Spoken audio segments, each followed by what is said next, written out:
Bom dia, que alegria nos reencontrarmos nessa manhã de quarta-feira, hoje dia 14 de dezembro. Estamos na contagem regressiva do ano que está indo embora. E quero lembrar a todos que está também se aproximando o dia 25 de dezembro, quando nós estaremos realizando mais um musical natalino. Este ano nós estaremos falando a respeito do nascimento de Jesus, 700 anos dele nascer. Antes dele nascer, o profeta Isaías vaticinou a seu respeito e Jesus nasceu.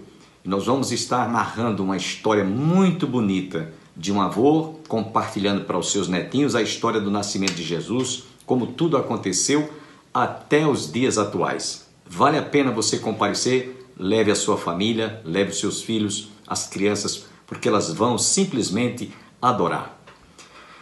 Logo mais estaremos ouvindo o presbítero Oséias. Ele é um dos dirigentes de uma das nossas congregações no populoso bairro da Liberdade.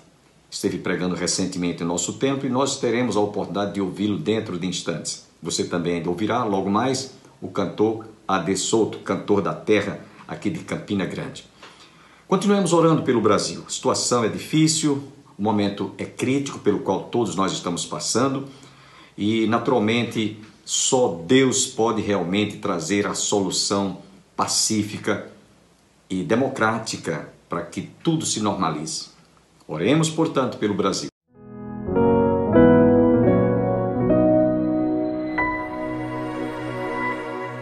Livro de Neemias, capítulo de número 8. Neemias, capítulo de número 8. E vamos ler do versículo de número 13 até o versículo de número 18, todo o restante desse capítulo. Hoje, com a exposição desse texto, nós vamos ver como o texto traz para nós a importância da centralidade da palavra de Deus para a comunidade dos salvos, como a Bíblia, como a palavra de Deus deve ser central nessa comunidade dos santos, dos salvos, na qual estamos inseridos. Neemias, capítulo de número 8, versículo de número 13. Diz assim o texto da palavra do Senhor. No dia seguinte, os chefes das famílias de todo o povo, os sacerdotes e os levitas se reuniram com Esdras, o sacerdote, para estudarem as palavras da lei. Acharam escrito na lei o que o Senhor havia ordenado por meio de Moisés, que os filhos de Israel deveriam morar em cabanas durante a festa do 7º mês. Assim, publicaram e anunciaram em todas as cidades, em todas as suas cidades e em Jerusalém, dizendo: saiam para os montes e tragam os ramos de oliveiras, ramos de zambujeiros, ramos de murtas, ramos de palmeiras e ramos de árvores frondosas para fazer cabanas, como está escrito. O povo saiu e trouxeram os ramos e fizeram para si cabanas, cada um no seu terraço e nos seus pátios e nos átrios da casa de Deus, na praça do portão das águas e na praça do portão de Efraim. Toda a congregação dos que tinham voltado do cativeiro fez cabanas e morou nelas, porque os filhos de Israel nunca haviam feito isto, desde os dias de Josué, filho de Num, até aquele dia, e todos estavam muito alegres. O livro da lei de Deus foi lido diariamente, desde o primeiro até o último dia da festa, e celebraram a festa durante 7 dias. No 8º dia, houve uma reunião solene, conforme estava ordenado. Vamos orar? Senhor, nós te louvamos, porque hoje é um dia especial para nós. É o domingo, o dia do Senhor, o dia que o Senhor ressurgiu e que nos trouxe esperança.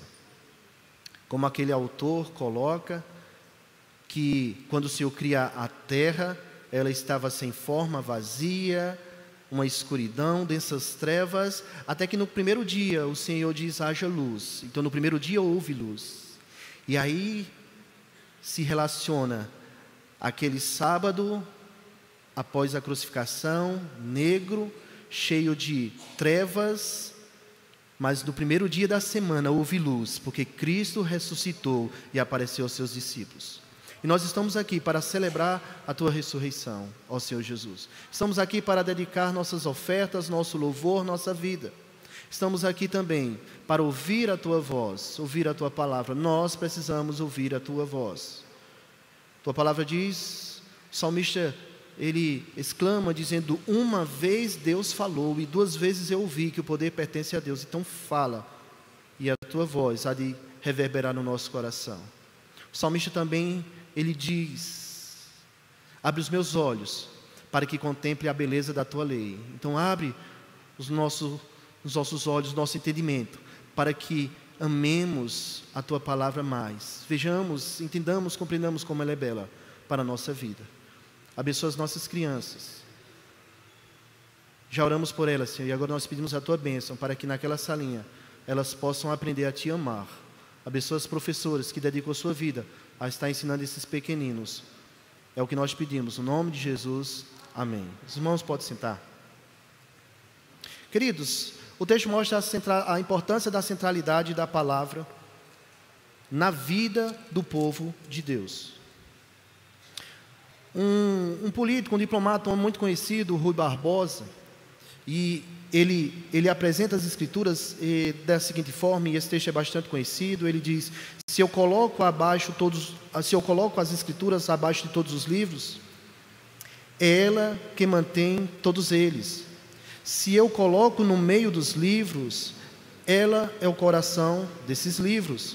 Se eu coloco acima de outros livros, ela é a cabeça e autoridade de todos os livros na minha biblioteca. A palavra de Deus deve ter centralidade na nossa vida. Lembra? Seca-se a erva, cai a flor, mas a palavra do Senhor permanece para sempre. Lembra que ela é poderosa quando é observada para ser luz, para iluminar os caminhos, é lâmpada para as nossas passagens, para os nossos pés, e luz para o nosso caminho. É ela que é poderosa para limpar o caminho do jovem. Ele, observando a palavra, pode manter puro o seu caminho, observando a palavra.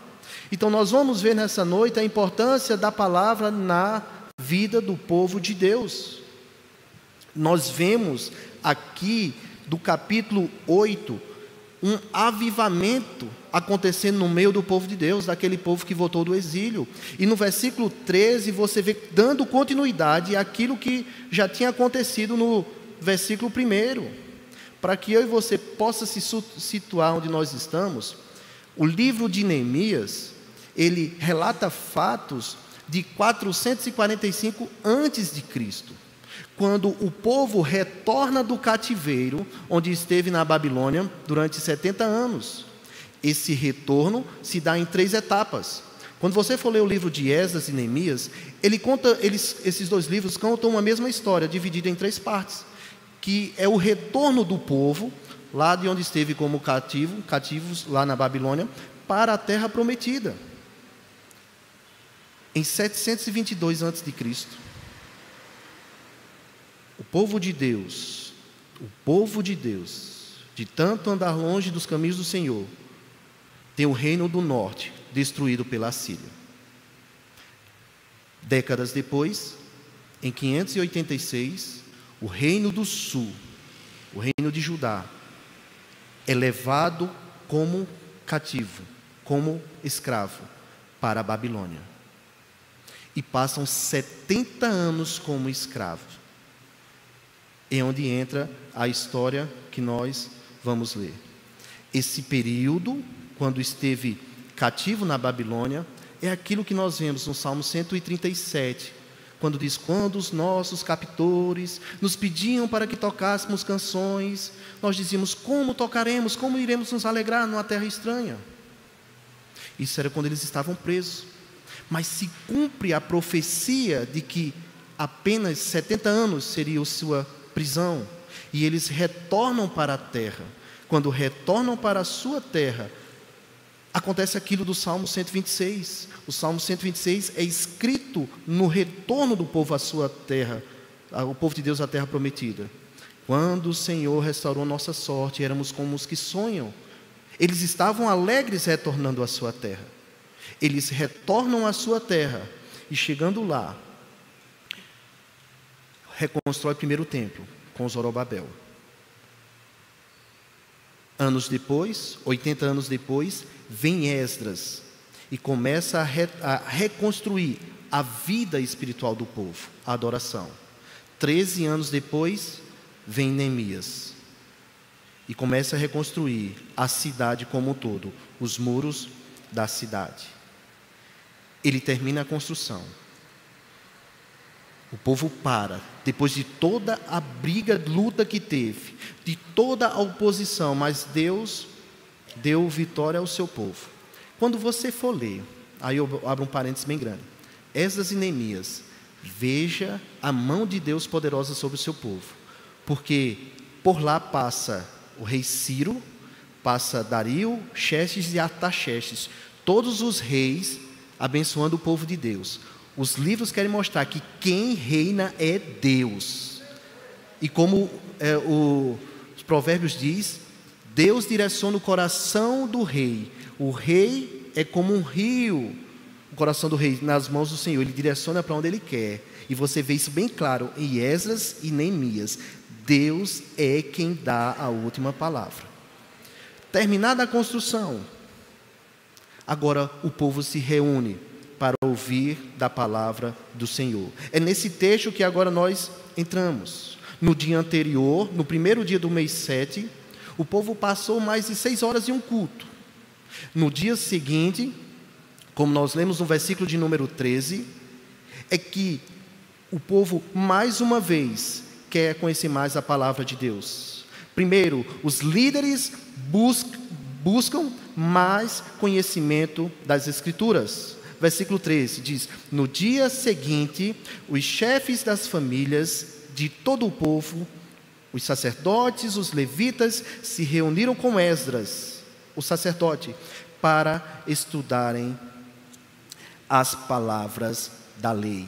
A liderança do povo foi tocada, foi movida, foi impactada pela palavra do Senhor. Aquilo que fora explicado, que fora apresentado no dia anterior, aquilo que vinha os seus corações queimando no dia anterior, e eles agora voltam para ouvir mais a palavra de Deus, para aprender mais com Esdras. A sede de conhecer mais a Deus tomou aqueles homens, e eles querem ouvir mais a respeito de Deus. E para ouvir de Deus, eles buscaram a fonte correta.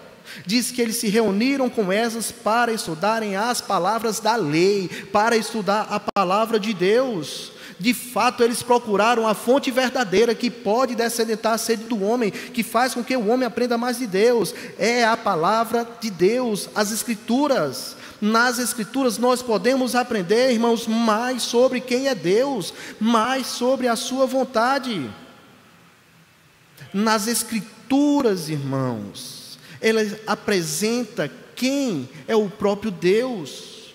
Quando a gente estuda, irmãos, sobre as Escrituras, a gente aprende alguns atributos dela. Ela apresenta a clareza naquilo que nós precisamos compreender para andar nos caminhos do Senhor. A Bíblia é clara, então ela mostra de forma clara o que nós precisamos fazer. Nós aprendemos sobre a autoridade das Escrituras. Ela é autoritária, irmãos. Ela diz, quando ela fala, ela manda. Não é opcional, porque ali é o próprio Deus que fala. Então ela deve exercer autoridade, mas também é atributo das Escrituras a necessidade, irmãos. A palavra de Deus é necessária. Não há outro meio do homem conhecer a Deus sem que não seja pela palavra de Deus. Não há outra forma.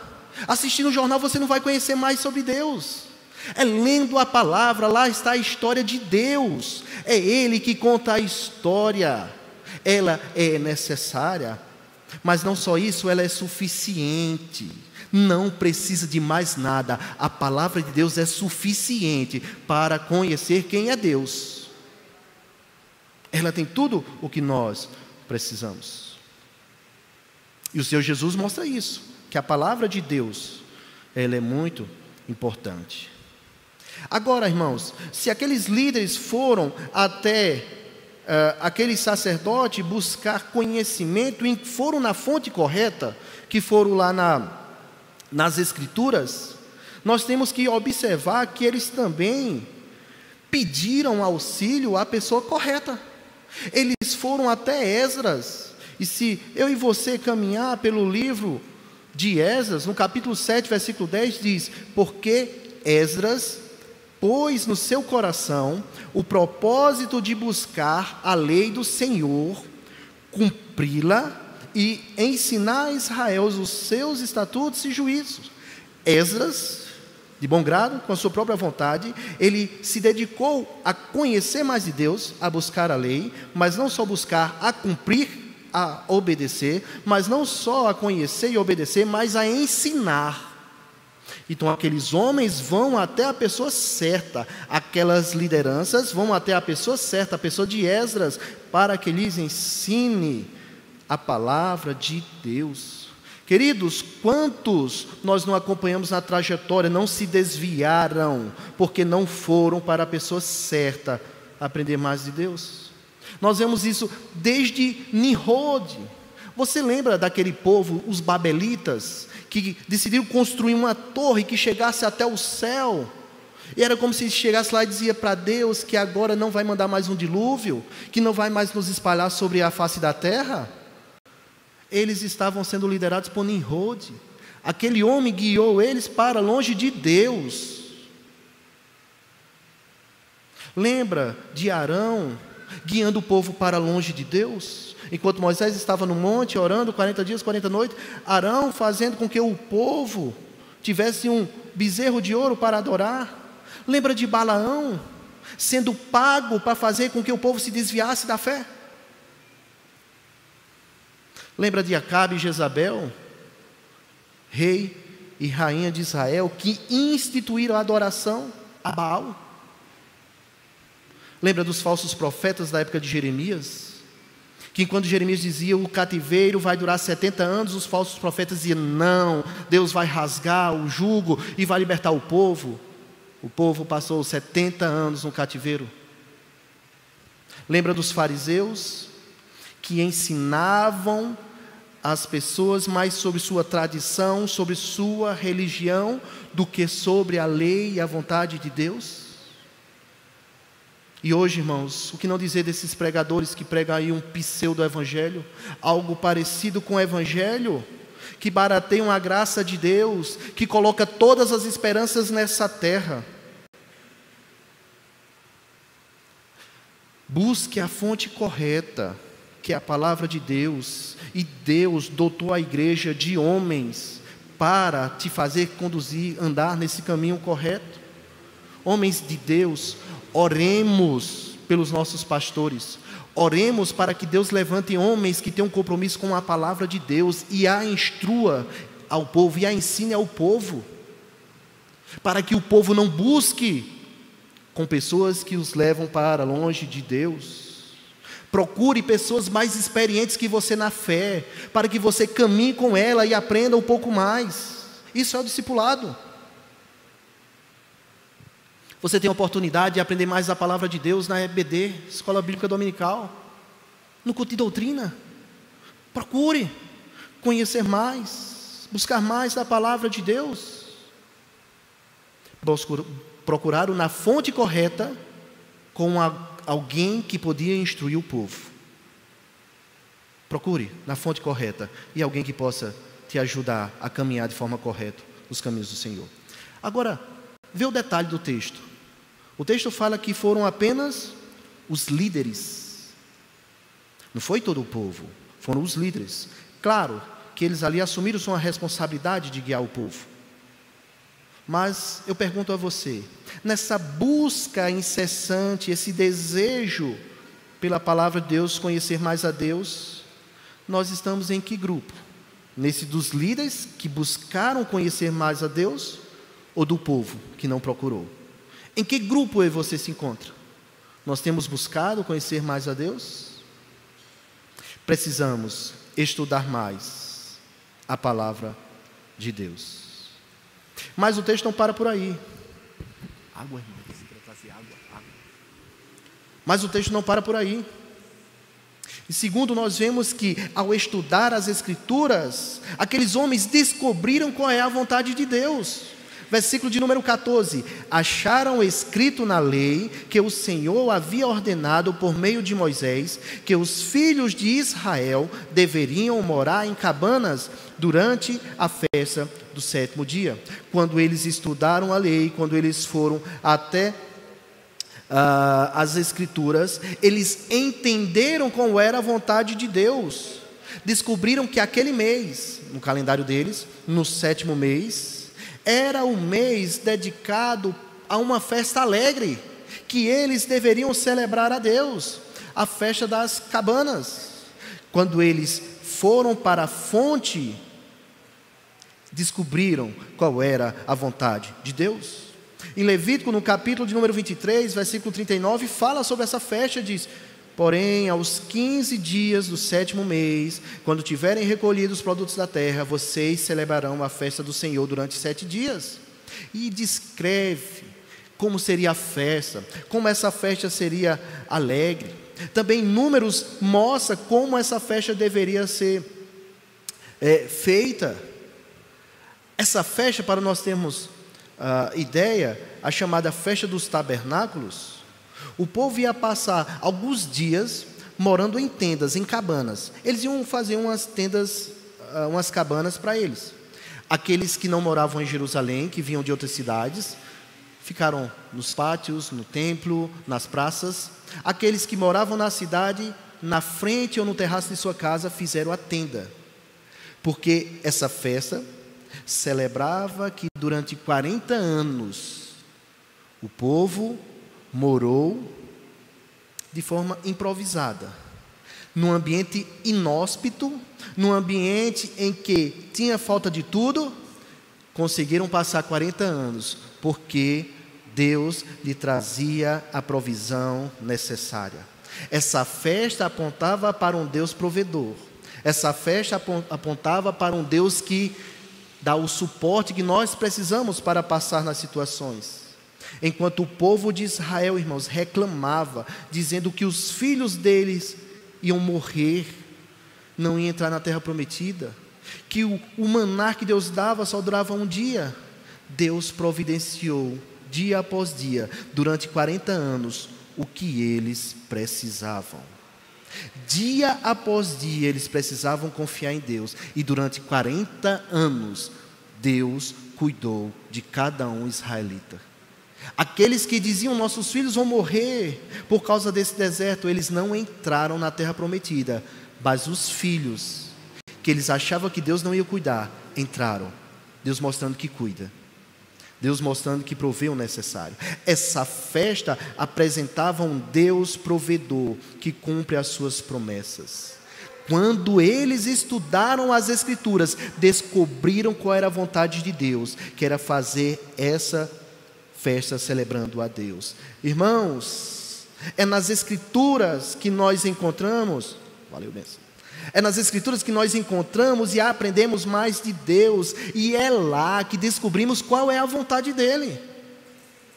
Martinho Lutero, ele tem uma frase bastante conhecida que diz: fiz uma aliança com Deus, que Ele não me mande visões, nem sonhos, nem anjos. Estou satisfeito com o dom das Escrituras, que me dão instrução abundante, e tudo o que eu preciso conhecer, tanto para esta vida, quanto para que há de vir. Nós temos o suficiente, que é as Escrituras, e lá a gente vai descobrir a vontade de Deus.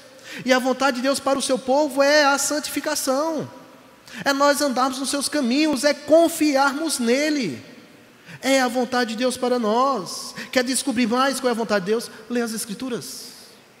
Leia as Escrituras. Agora não leia, irmãos, como se estivesse pegando aquele pastelzinho chinês, aqueles que tem a caixa de promessa, né, que a gente sorteia e pega uma bênção. Leia as Escrituras, leia as histórias, para você entender como Deus agiu na vida do seu povo.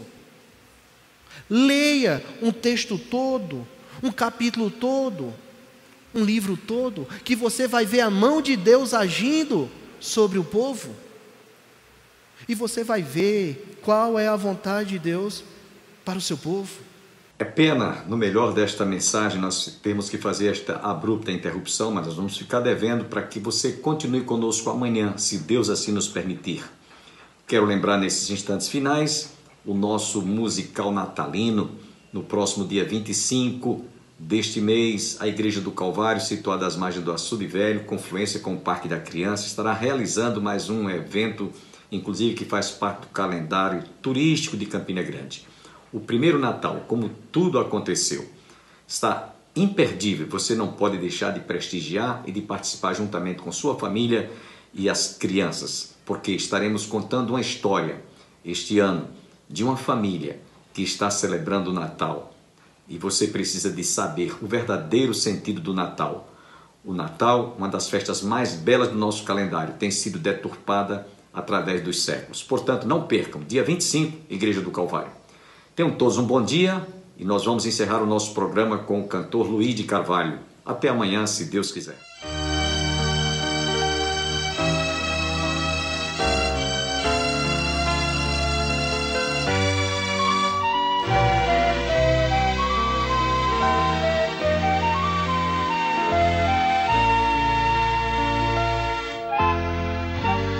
Muito cansado estou, mas procuro o Senhor. Dele é a voz que eu almejo ouvir. Na gloriosa manhã ou à noite a dormir, haverá paz no vale pra mim. Haverá paz no vale pra mim, eu sei. Haverá paz no vale pra mim. Nem a sombra da noite ali eu verei. Haverá paz no vale pra mim.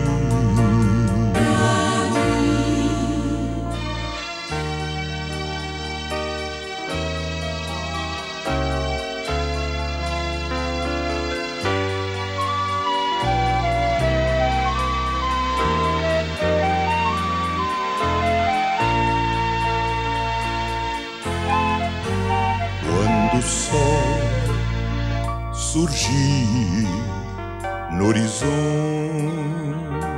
além e mostrar todo o vale em flor,